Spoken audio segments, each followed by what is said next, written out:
Sveiki. Norėjau kreiptis į vieną žmogų. Facebook'e Rolandas Tonkus. Galėjau įžeisti ar dar kažkaip tai pakenkti jam savo durnais komentarais. Tai va, nieko pats nenusimanydamas apie etiką pradėjau aiškinti ten kažką tai vienu žodžiu. Atsiprašau ir jeigu padariau dar kažkokios tai žalos, tai mielai atitaisysiu. Va. Ir dar norėjau pridurti apie etiką, kad čia paskutiniu metu pilnas Facebookas etikos profesionalų, nuotraukų komentuotojų, paleidimų specialistų ir visokiausių kitokių žinovų. Tai va, aš irgi toks pasistengiau būti. Ir vis tiek atėjo tas suvokimas, kad neturint nei menkiausio supratimo, kas yra tikra etika, aiškinti kažką apie etiką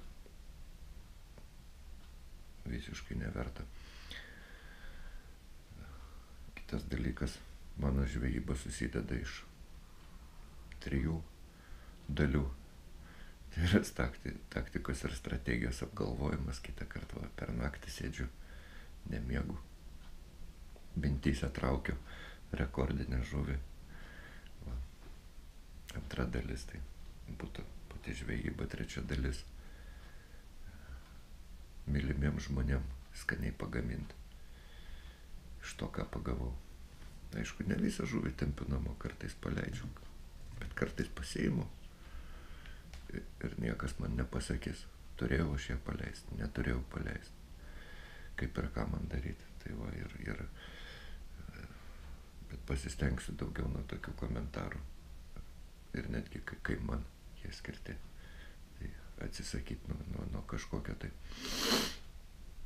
komentavimo tokių dalykų, kad ne man spręsti, kaip jūs gyvenat ir ne jums spręsti, kaip aš gyvenu iš tikrųjų. Va, ir kaip man elgtis.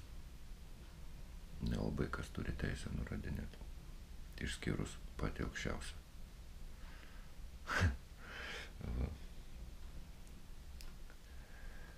Tai gal šitam kartui ir tiek. Beje, praslydo vienas puikus komentaras YouTube, bet aš kažkaip tai jo paskui ir neberadau. Į barzdą gavęs, tipo. Tai norėjau pasakyti, pats geriausias komentaras, kokį tik esu matęs ir skaitęs. Va. Ir gauti barzdą man būtų iš tikrųjų labai didelė garbė. Gaila, kad to neįvyko jau nežinau kiek metų. Bet visada fainai yra gauti barzdą ir ačiū už tokį komentarą, gal kažkaip tai žmogui pasirodė.